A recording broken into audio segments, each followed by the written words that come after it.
If you have seen this message on April 14 to April 20, this is the sign for you.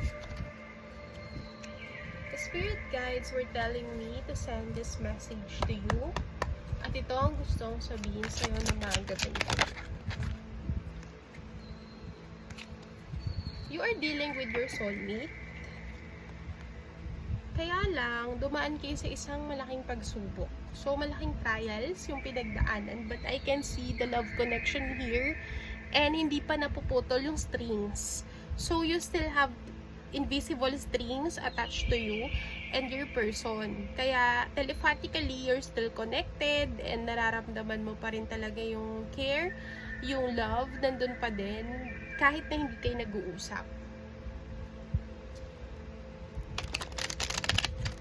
So, right now, you are on the verge of challenge and with judgment card here, yung person mo is tumaan din siya sa pagsubok. Okay? So, meron tayo dito world card but I have to flip it kasi I don't want to get reported in TikTok.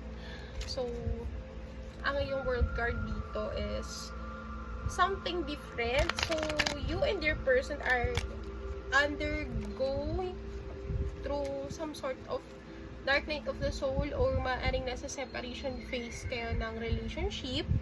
And right now, that is for you to figure out what else can you do for your person.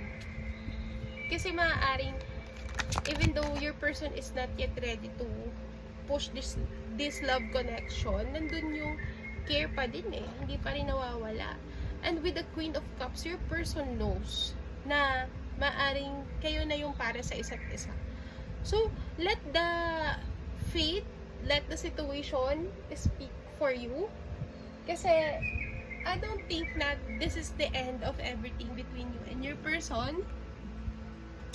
It's like only a challenge or a trial in your relationship on how you will or how can you discover things to parang on how can you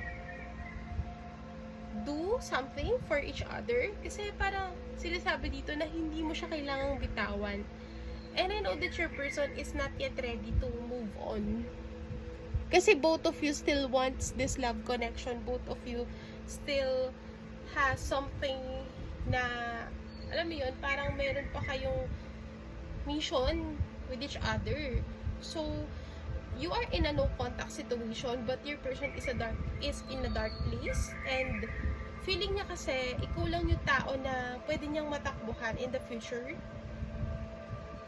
That's why I can see here na mag-uusap pa talaga kayo. So, hindi pa putol yung connection yung dalawa and maaaring is only a challenge for you. Soul growth and minsan 'di ba kailangan nating i-maintain, kailangan nating gawin yung mga mission natin sa buhay kasi it's part of our soul growth.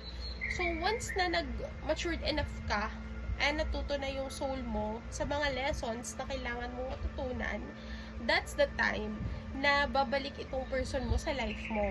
So kahit na hindi kayo nag-uusap ngayon, this reading shows that you are connected with your person. And soon, you will find out na meron talaga siyang gustong sabihin sa'yo. And I can figure out here na sobrang parang bigla, massive explosion of